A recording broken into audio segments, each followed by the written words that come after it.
Good afternoon, everyone. Feels like we're starting to get a little bit of the holidays in here already. It's kind of a small crowd.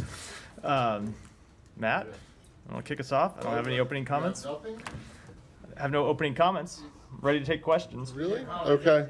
Be nice to me, Matt. I only have 4 or 5 of these left, probably, when you consider travel schedule and the holidays. So, or I should say, enjoy it while you can. Trying to get my thing set up here.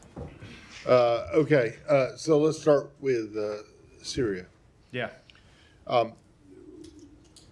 What's the situation in terms of you guys getting people back in to Damascus? I don't have any new announcements to make today. I think, as you heard me say yesterday, it's something we continue to look at. We don't have any U.S. personnel on the ground in Syria right now, outside, of course, of the coalition forces that have been on the ground for some time, predating the fall of Assad, but we don't have any other personnel there at this point. We can continue to assess the situation, continue to consider when might be the appropriate time for us to send personnel into Syria to engage in a number of activities, including advancing the principles that the Secretary and other countries endorsed on Saturday. Okay, but and the embassy compound, though, is secure. The embassy compound is secure. I think we talked about last week the fact that Czechia was our protecting power. They had left at some point. They have returned and resumed their status as our protecting power, and our embassy is secure. Okay, and in terms of the search hunt for Austin Tice? We continue to pursue every lead possible. As you know, probably, because there's reporting to this effect, there are a number of groups who are operating on the ground in Syria now who are combing through former prisons, former detention sites, gathering as much information as possible. They are providing that information to us, and we are chasing down every lead, but I don't have any update. Okay, thank you. John. Stay on Syria. Can you talk a little bit about the role of Turkey? Obviously, we were just in the region a few days ago, and there are talks with Fidan and Erdogan. Particularly, there's a Wall Street Journal report about fears of that the Turks are amassing forces, and there could be an all-out offensive in some of the Kurdish areas. Could you comment specifically on that, and more broadly, what you're looking for from Turkey right now? So we continue to engage with Turkey about the situation in northern Syria. As you know, we worked out a ceasefire for the area around Manbij. That ceasefire has been holding. It had expired. It has been extended into the end of this week, and we continue to engage with the SDF, with Turkey, about a path forward. As we have said publicly, we do not believe it is in the interest of any party to see increased conflict in Syria. We don't want to see any party take advantage of the current unstable situation to advance their own narrow interests at the expense of the broadened Syrian national interest, and those are conversations we're continuing to have with our Turkish allies. Just to follow up on that, Kobani, you mentioned Kobani specifically. Is that a fear that there could be sort of an assault on that area? So I'm not going to speak to that specifically. But the concern that we have is broader than just Kobani. The concern we have is to any increase in fighting in northern Syria at this point.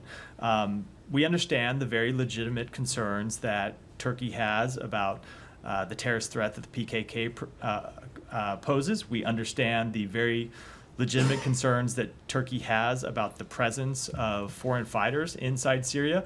And so we're talking to them about those concerns and trying to find a path forward. Ultimately, I can say that what we want to see, and the Secretary has talked about this publicly as well, what we want to see is the establishment of a Syrian national government that encompasses all of the various ethnic groups inside Syria, and at the end of that, you don't have any subnational militias, any subnational groups who are carrying arms under their own banner.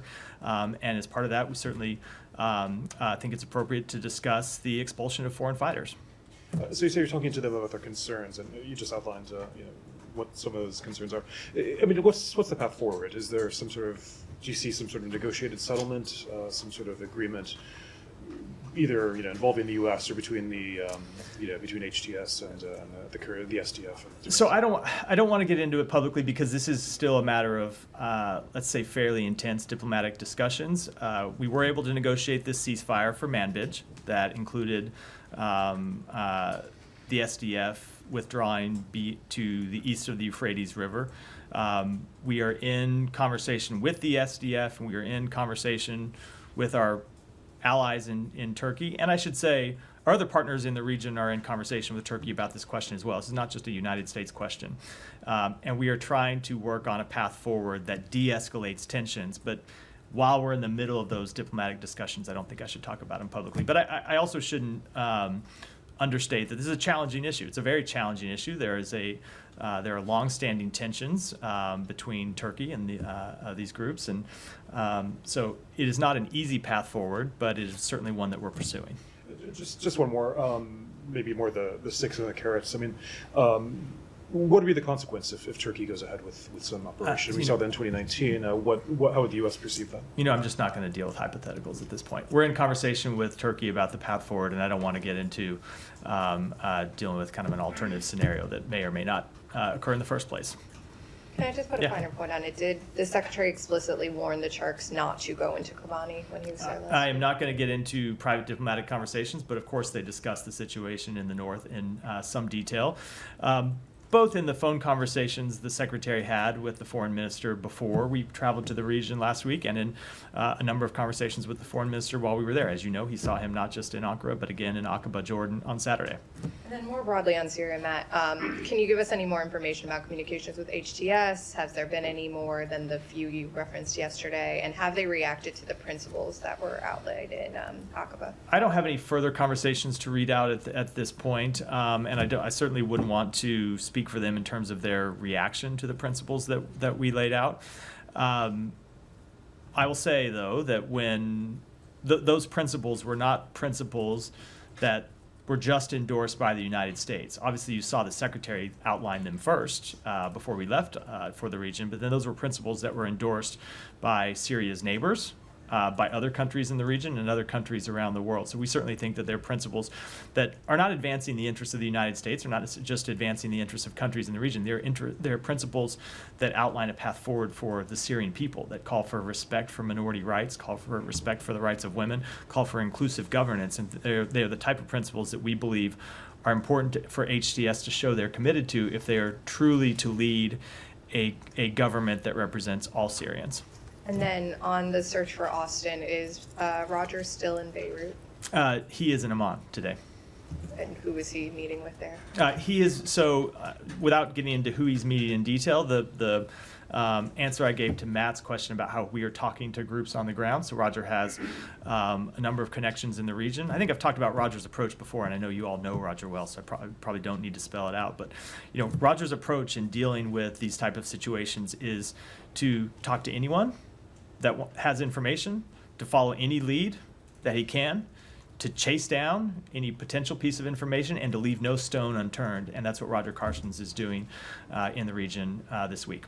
And are there any plans for him to go to Damascus then to chase those? I don't have any to announce today, but as I said yesterday, notwithstanding the fact that we are not on the ground in Damascus now, and you can understand, I think, some of the considerations we have to take account of before deploying U.S. personnel into a place like Syria. We have obvious security concerns. We have to make sure all of our security concerns are properly accounted for before we could do that. That said, even notwithstanding the lack of U.S. presence in Damascus today, there are a number of groups that we are in contact with that are chasing down these leads for us. The White Helmets are one. There are others who are providing information to us. We have no shortage of resources that we are tapping to get information about the whereabouts of Austin Tice, to run down leads, and to explore information that is provided to us to try and find where he might be. So you may have just answered that this question, but I mean, why isn't he going in? Some prohibition? There is no prohibition. We continue to look at when the right time may be to get American personnel into Syria. But when we do that, just let me finish. When we do that, we have to make sure that we can do it in a secure way, and that's what we're working through, among other issues that we're working through. But that's Right, one of the but I mean, primary this issues we're would be working through. one guy going in, I mean, with obviously. An American some- diplomat who we have to make sure is properly secured. Fair enough, but is there some prohibition right No. now? No, not at all. So what is it? You don't think it's safe enough? We are working through security issues and other considerations. We have to look, when the United States makes a move like this, it matters. It's something that's watched by the entire world. So we want to make sure we go in at the appropriate time. We want to make sure we do it in a way that's secure. We want to make sure we do it in a way that meets the other missions that Okay. we need to answer when we go into Syria. We're working through all of those issues now. All right, so he was in Beirut, now he's in Oman. And does he have any, are you aware of any onward travel that he has? None that I can speak to today. Can you just follow up quickly? I was just reading back what you said. Membitch specifically said that the truce has been extended. Could you give details on how that came about? Is there any time period for which it's been extended? So it is extended through the end of the week, and we will obviously look to see that ceasefire extended as far as possible into the future. And it came about through our ongoing diplomatic work with the SDF and with the government of Turkey. The initial ceasefire that was reached last week was brokered through our diplomatic engagements, and not just here at the State Department, but obviously we have coalition forces that operate inside Syria that have long-standing deconfliction mechanisms, in working with the government of Turkey and working with the SNA to try to make sure that forces, including U.S. forces, aren't put at risk. And we continue to work all of those angles to try to calm the situation in northeastern Syria and prevent the outbreak of further conflict. And then one more on Syria. Any comment on the mass graves that have been recently uncovered? Yeah, so, I mean,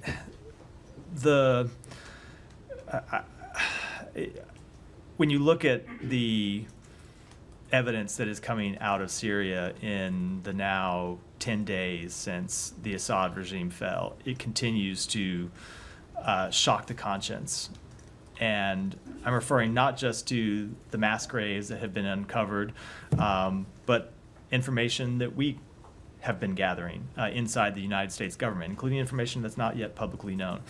I think the depravity of this regime, which was on display for the world to see over the course of this civil war, a regime that was gassing its own people and torturing its own people, we just continue to see more and more evidence pile up of how brutal they were in mistreating their own people, in murdering and torturing their own people. And I can tell you, for what we want to see going forward when it comes to mass graves, when it comes to detention sites, when it comes to torture sites, are two things. Number one, answers, and number two, accountability. Answers for the families of those who have been disappeared, those who have been tortured, those who have been killed, and accountability for those who did it. And we are engaged with a number of United Nations bodies, including the Independent Institute on Missing Persons, which has expertise in securing mass graves and other sites. So evidence can be gathered and collected and properly examined to ensure that the world and the Syrian people do get both answers and accountability. Yeah, Saeed. Very quickly on Syria, and then I'll go to the Palestinian issue. The Wall Street Journal reported today that U.S. officials fear that Turkish military buildup signals a preparation for a Syrian incursion. Are you concerned that this may be the case? So I think I answered that question in response to either Sean or Jenny. I can answer. I'm happy to answer it again, Right. but it's not Please, yeah. going to be a different answer. Right. We continue to have concerns about tensions in northern Syria, and we continue to work, as I was just outlining in my answer to the previous questions, to try and de-escalate tensions and find a path forward that does not further destabilize Syria. Okay, so I mean, are you talking to the Turks about not doing this? I mean, these appear to be imminent. Saeed, I don't mean to be disrespectful, but a little deja vu. No, I it's okay, literally that's answered fine. that exact So question. you don't feel I literally answered that exact question maybe 5 minutes ago. That's fine. So you don't feel that this is imminent? What's that? You don't feel this is imminent? The Turkish incursion? I'm not going to speak to what may or may not happen. I will tell you that on behalf that for the United States part in this, we continue to talk to the government of Turkey, and we continue to talk to others in the region about a path forward that de-escalates tensions, not one that escalates them. Okay, let me move to Gaza. There's, Kirby said there's cautious optimism. Some officials saying that about the talks, about the ceasefire talks. Can you share with us any update? I'm not going to get into any substantive updates. I think cautious optimism is a fair way to characterize it, though very much tempered by realism, tempered by the realism of the past several months, where we have been close before, where you have heard us describe this as being inside the 10-yard line, but then finding those last 10 yards are the most difficult because for various reasons, the two parties have not agreed to a final deal. So here's what I'll say about it. We continue to engage with the mediators. The mediators continue to engage with Hamas and with Israel. Based on the remaining issues, we should be able to get to an agreement. We should be able to bridge the disagreements between the two parties. But that is not to say that we will. Because again, there have been times before where we were close and we thought the differences were bridgeable, and ultimately we didn't get a deal. As you've heard me say before, all the United States can do is push and try to come up with compromises, but we cannot dictate to either side what choice they have to make. They have to make those decisions for themselves. All right. Well, the Israeli press, Israel Hayom in particular, reported that, attributed to some Arab officials saying that Hamas has basically agreed to all whatever terms that are in the deal or in the negotiated deal. So if that is the case, It's then not. should be no. Let me, before we get to Okay. the end of that's not the case. So Not the case. That is not the okay. case, no. So, all right. But it's the Israeli press, so I'm not claiming anything. So if such a deal goes through, it will be like a temporary ceasefire, correct? It will not be a permanent ceasefire. I think you will understand my disinclination to opine on the details of an agreement that has not yet been reached. Should we get an agreement, it'll be public for everyone to see, but I'm not going to talk about what the details are before we get to any such deal. Okay, the fact that the Israeli prime minister said that he wants, to sort of preside over the negotiations, does that give you maybe, a clear view of what might likely to happen? I don't know what you mean by that, a clear view. So I'll just say, let me just say. that he wants to, he wants to oversee the talks, which means, he has his own, of course, vision of the talks that maybe or maybe not. It may reflect past negotiations or maybe something new. I'm going to decline to comment on what those comments, which I haven't seen in full, mean. I can tell you we take our reading of the talks and where they stand and a possible path forward through our engagement with the parties, where we are in real time going back and forth with the mediators and with the government of Israel about what the final issues are and what concerns they have and how we might deal with those concerns. So I don't need to look at a public comment to have an assessment of where the talks stand. Now, on the Palestinian death toll, yesterday we had last night, 52 Palestinians were killed. The day before, the same number. The day before. Now, I asked in this room a number of times that had this become normalized, and if there is, such a, there's hope for a negotiated ceasefire, should this stop right now?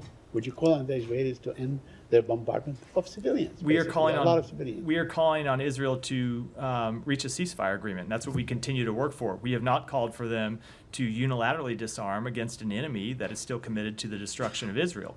We believe there needs to be a negotiated ceasefire that ends this war. We don't believe that Israel should unilaterally end the war while Hamas not only continues to threaten the state of Israel, but still holds citizens of not just Israel, but I will remind you, 7 Americans.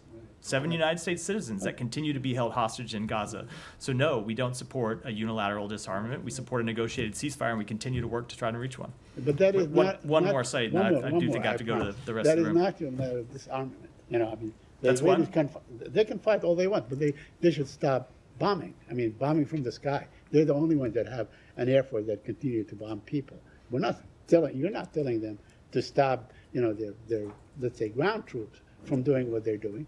We're asking you if they could stop aerial bombardment. So Hamas, I'm sorry, when it comes to the tactics that Hamas has been pursuing, Hamas continues to, no, they don't have an air force, but they continue to try and launch rockets against Israel.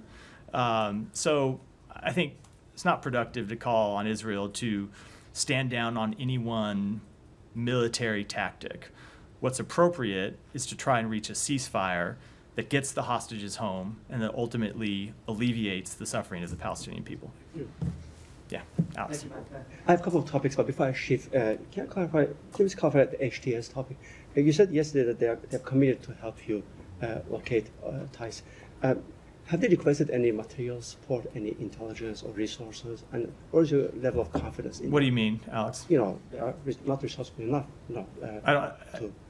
Did they request any help from you? Any help in what way?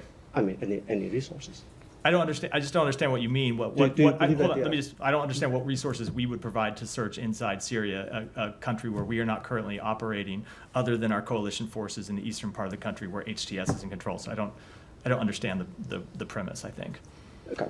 Moving to Russia, Ukraine. Russia today said that they set their 2025 goal to occupy 4 Ukrainian regions. Can you give us a sort of update on your stated goal of providing congressionally approved aid? How many percentage of it have already been materialized, and how long do you think Ukrainians will be able to fight back with those resources before they run out in 2025? So we believe that the resources that we have already provided them, and that we have that we are still on track to provide them before the end of the administration, give them the equipment, the material they need to fight through the end of 2025.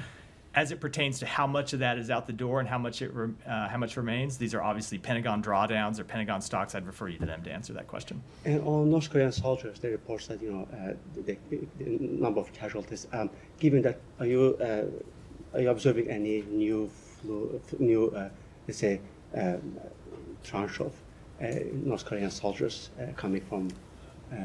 I don't have any new announcements to make today about new North Korean soldiers that have traveled to Russia, but we continue to assess that's a possibility, but it's not something we've seen as to date. We have, as I said yesterday, seen North Korean soldiers deployed to the front lines in Kursk, and we have seen them sustain casualties, both killed in action and wounded. Thank you. I have 2 more on South Caucasus. Azerbaijan, there's a trial today. They started basically the court hearing against Farid Mehralizadeh, Radio Free Europe reporter. You did address his case previously.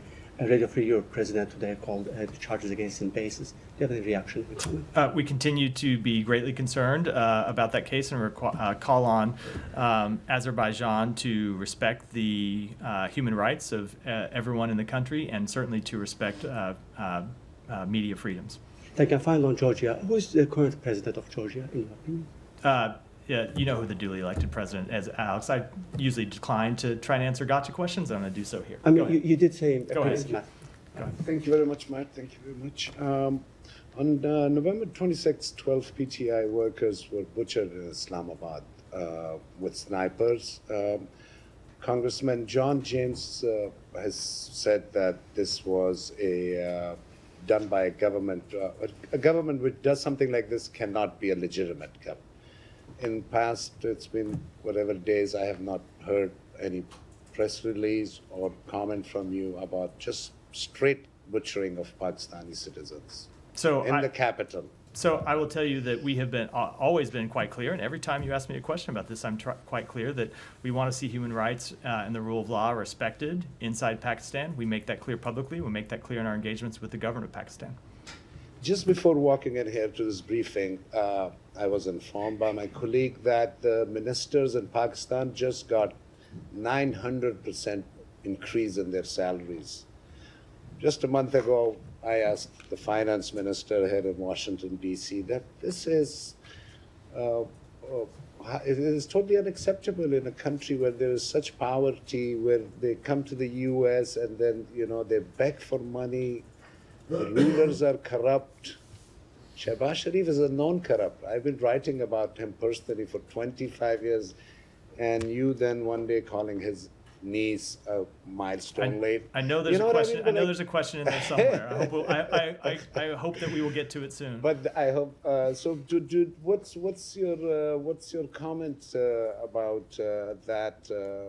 On the despite pay, U.S. helping a nation in such hard times, these rulers increased their own salaries by 900%. I think the appropriate pay of government officials inside Pakistan is a question for the people of Pakistan and the government of Pakistan to answer, not a question for the United States. We don't typically opine on the relative pay of government officials anywhere around the world, and that of course will be our policy here as well. Just last one about journalism and your podium, you being here. We have one Pakistani journalist that was killed. He applied to the U.S. visa, and he didn't get it.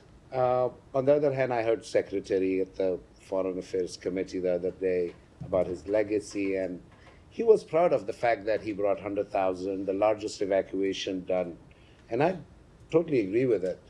But it was of a military which surrendered in a night, right? They were brought here, and congressmen raised questions about their vetting.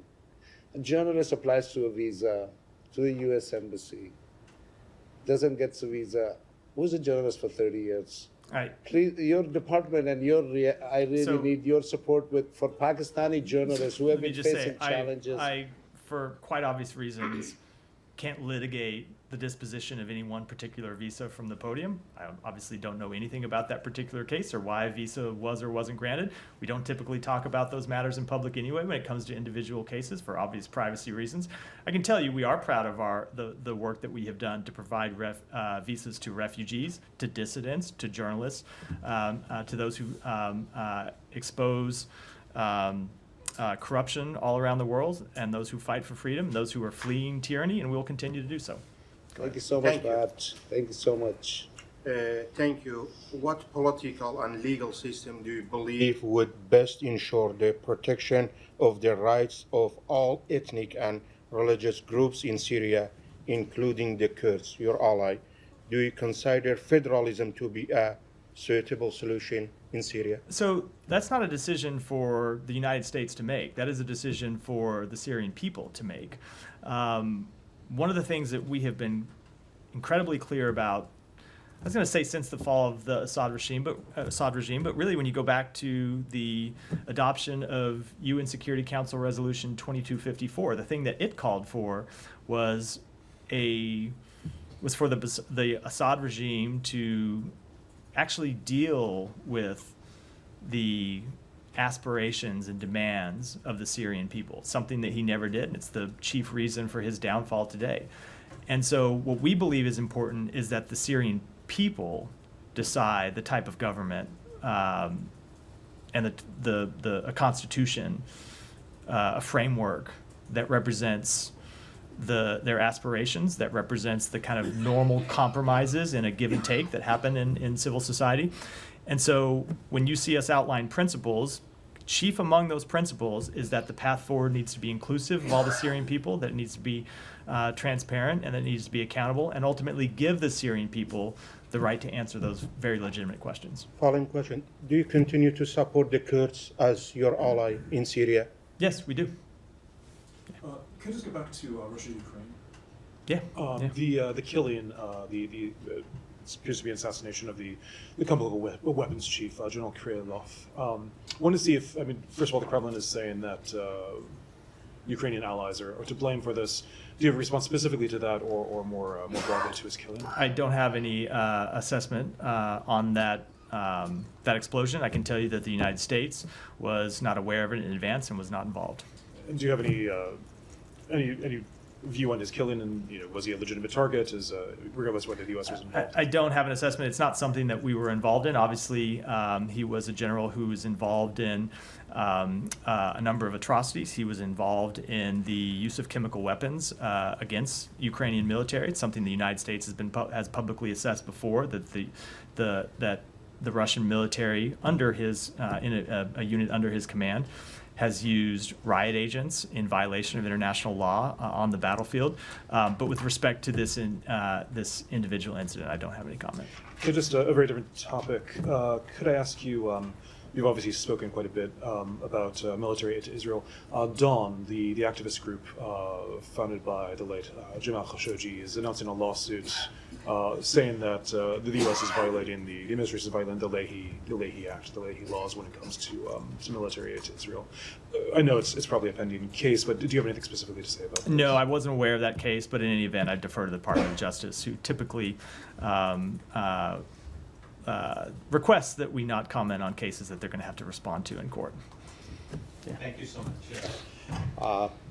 Recently, influential advisor to Dr. Yunus, who was portrayed on US soil as the mastermind behind Prime Minister Hasina's downfall, made a controversial social media post advocating for the expansion of Bangladesh territory by annexing part of India, including West Bengal, Tripura, and Assam. Such remarks could pose risk to the regional stability in South Asia. Given the individual very close to associate with Dr. Yunus, does the U.S. government view this statement with concern, and would it consider advising against such rhetoric to support peace and stability in the region? You know, I will admit I wasn't aware of that comment. I don't know anything about it other than you reading it to me now, and I'm going to follow a general rule that when I've not seen a comment and seen it in its proper context, I'm going to decline to comment on it here. Definitely. Thank you so much. And I have another two short question. One is about given the Bangladesh International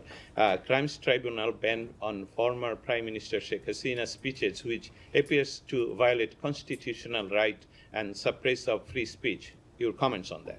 I don't have any comment on that. And on the press one more, freedom, sure. last Yeah, question. yeah, sure. Yeah, there are over 30 journalists who are jailed for last over 60 days without even getting any bail. And already a committee to protect journalists, Reporters Without Borders, and many human rights organizations already sent their petition and letters, and also sent by the European Union ambassadors they made to Dr. Yunus. Will you send any statement to get them at least the bail, because they are in the jail and they are in condemned cells, actually? So we have been consistent in dealing with this matter with the government of Bangladesh, and that is to make clear to this government of Bangladesh, as we made clear to the previous government of Bangladesh, that we believe media freedoms ought to be upheld, the freedom of the press ought to be respected, and that such cases ought to be dealt with consistent with the rule of law and respect for the press. Thank you so much. Yeah. Finally, can I ask on China? You said last one last time. I'm so sorry. But, You know, but, it's but holiday- go ahead. It's holiday and it's almost Christmas. How Go do ahead. you assess? Thank you. That's the final. How do you assess the imposition of sanctions and sanctions between nations like China visa restriction on U.S. personnel and U.S. visa restriction on Chinese individual in terms of their compliance with international law? I'm not sure how to answer that. Give it to me again. That China imposed visa restriction on U.S. personnel, and you also did. I see. You're referring to the visa restrictions that Yes, right. that they imposed last week. First of all, I'll tell you, I'm not aware of who they imposed those visa restrictions on. It's hard for me to comment on them. I can tell you that it will not deter us at all from taking the appropriate actions to hold China accountable for its concerning behavior across a wide range of areas, as we have done since the outset of this administration. Thank you so much. Happy holidays. Yeah. My first question, does the USA still put like this $10 million as a prize for Al-Julani, or they like it's not longer valid? Like you put a prize for $10 million on Al-Julani. Is it still valid, or? It is. So like if hypothetically someone arrested him and like give him to the military base in the USA, he or she's gonna take the $10 million? I'm not going to deal with hypotheticals, but the rewards for justice, the reward that we issued through our Rewards for Justice program is still valid and outstanding. Okay. You should also make clear that the reward can't be claimed by a government official. Yeah, correct. So if you send someone in to Syria and he or she meets with Delano, I didn't think the suggestion was like, look, when it comes to information about his whereabouts, I think at this point his whereabouts are well known. We don't need reports from government officials. Yeah, exactly. But I mean, no one from the government is going to get the 10 From million. our government, yeah. Yeah. No, I would be surprised if a State Department employee applied for that reward. Yeah, okay. My second question, like you mentioned to Mr. Said about that Hamas like hosted 7 American so far. Like today in this event, like Dawn supported like Palestinian family to sue Department of State for not applying Leahy law. Like Mr.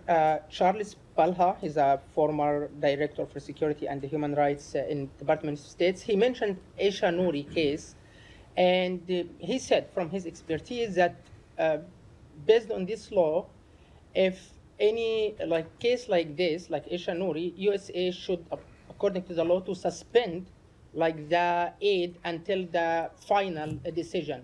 And we saw like Israeli, according to CNN conclusion and many other organizations, they killed Shireen Abu Akleh, the former American Palestinian journalist for Al Jazeera.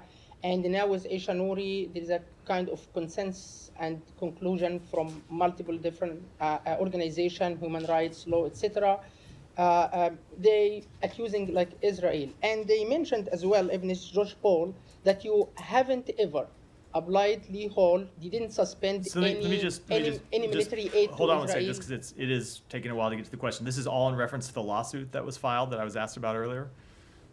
No, like I'm asking, like, why USA in like didn't take Aisha Nouri case and Shireen Abu Akleh case seriously and suspended So we have military aid to Israel. we have taken those and cases. they are American. Let me just. We have taken those cases extremely seriously. If you heard me yesterday when I talked at this podium, I talked at length about our interactions with the government of Israel about most recently the Aisha Eggy case, where we have made clear to them that her death was unacceptable, that it should have been avoided, it should have never happened in the first place, that we want to see the results of their investigation, and we want to see them change their rules of engagement. Okay, last question about Yeah. Syria.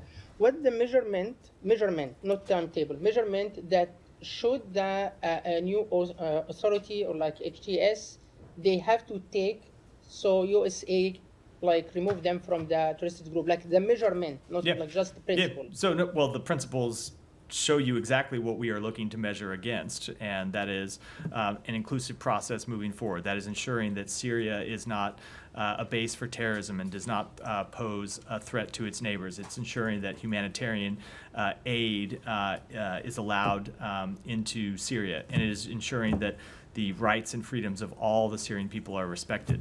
We've laid those principles out. I think we've spoken to them pretty Normalizing clearly. with Israel or not? What's that? One of the condition is normalizing with Israel. No, Is this not a no, condition? No, if you just look at the principles, they're pretty well outlined. We talk about the fact that Syria should not pose a threat to its neighbors. Israel is one of its neighbors, so is Lebanon, so is Iraq, so is Jordan. But normalizing relations, no, that's not one of the conditions. Go ahead in the back. Sure. Thank you, Matt. The Arakan army has taken control of the Rakhine state and Bangladesh-Burma border. How you're assessing the situation and the fate of the Rohingya refugees? So we are following this development closely. We remain concerned by the conflict and its potential to undermine regional stability and security. Helping resolve the Rohingya refugee crisis remains a priority for us. The people and government of Bangladesh have shown generosity in hosting Rohingya refugees who have fled persecution in Burma, and we will continue to work with Bangladesh to support Rohingya and members of other vulnerable communities from Burma who have taken refuge there. And a follow-up on Bangladesh. The interim government head, Nobel laureate Dr. Muhammad Yunus, has declared the general elections will be happening late 2025 or early 2026. How do you see the declaration of like the general elections? Let me take that back and get you an answer to it. Yeah. Just one more on, Yeah. on Iran. Sure. Forgive me if you've been asked this earlier, but there's an Iranian-American journalist, Reza Valizadeh, who apparently was sentenced to 10 years in prison. He used to work for Radio Farda, the U.S.-funded Persian language outlet. Can you confirm that sentence, and does the U.S. have any reaction? So we are aware of the reports that Reza Valizadeh has been sentenced to 10 years in prison in Iran. Excuse me. We strongly condemn this sentencing and call for his immediate release and the release of all political prisoners in Iran. The Iranian government has repeatedly suppressed press freedom through threats, intimidation, detentions, forced confessions and the use of violence against journalists in Iran. And we remind U.S. citizens of the warning on our website that has existed for years and years. Do not travel to Iran due to the risk of kidnapping and the arbitrary arrest and detention of U.S. citizens. And his nationality, or is he a permanent resident? He's a dual U.S. citizen. He's a Dual dual U.S. citizen. citizen. Yeah, dual citizen. Yeah, Jane. Matt, a while ago you said that the conflict channel for Gaza would meet sometime in early December. Have they actually met? They have not met. The meeting had to be rescheduled. It's happening early next week. And what commitments are you looking for beyond what's already I been think said? Are I'll there w- new commitments that you're So asking we want to for? get access to information about a number of incidents that we have concerns about, some of which we have raised in real time and we have received information about, but the point of setting up this channel was so we can go to Israel, not on an ad hoc basis, but in real time, and have a channel set up where we can raise our concerns and get answers to those Is concerns. this going to be in person or virtual? I don't know. I don't know the And answer. at what level? Assistant Secretary level. So Barbara. No, but another assistant secretary. One of the assistant secretaries who, well, I'll leave it at that, at the assistant secretary level. Go ahead. Thank you very much.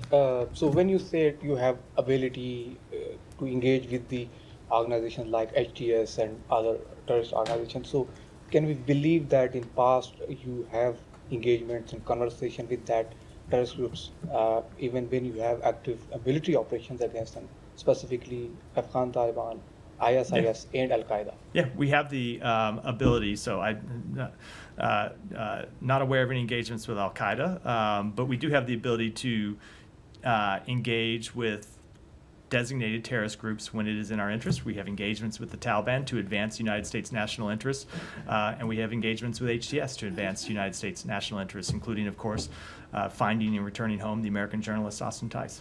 Thank you. Then it's been reported that State Department officials had some meetings with some Pakistani officials who've been in Texas for a meeting with a jailed Pakistani prisoner. She had charges attacking U.S. personnel in Afghanistan province Ghazni. That is Afia Siddiqui, serving 86 years prison in Texas jail. So question is, President Biden last week pardoned many of prisoners. Some of them were top priority prisoners having spying charges. So with the Afia Siddiqui matter, previously U.S. raised Shakil Afridi matter in exchange of prisoners. So is there any legal challenges you have, or you have priorities? What is difference and what is hurdle you have? In what sense? I don't. Regarding the Afia Siddiqui case? Yeah, no, but what do you mean in terms of legal challenges? Legal challenges, like in past you asked Dr.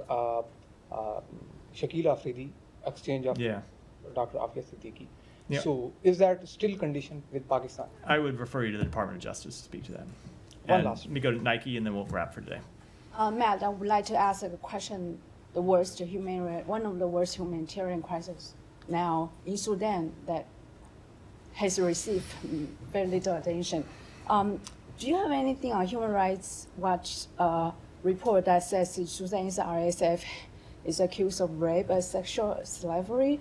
And I asked this because I understand Secretary is going to New York this week, and one of the topics will be Sudan. Can you talk about where we are?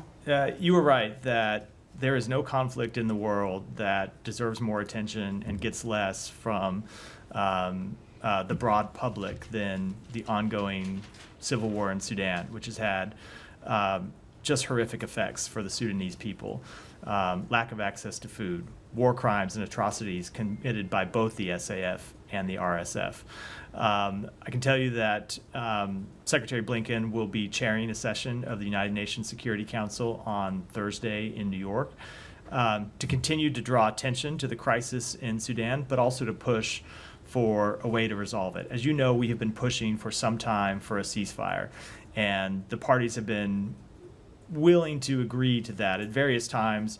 One party or the other was somewhat more forward-leaning, but ultimately both sides have refused to agree to a ceasefire that would end that conflict. We continue to push for broader humanitarian aid, short of getting a ceasefire that can get us on a path to ending the conflict. We believe the most important thing that you can do is to at least try to alleviate the suffering of people on the ground.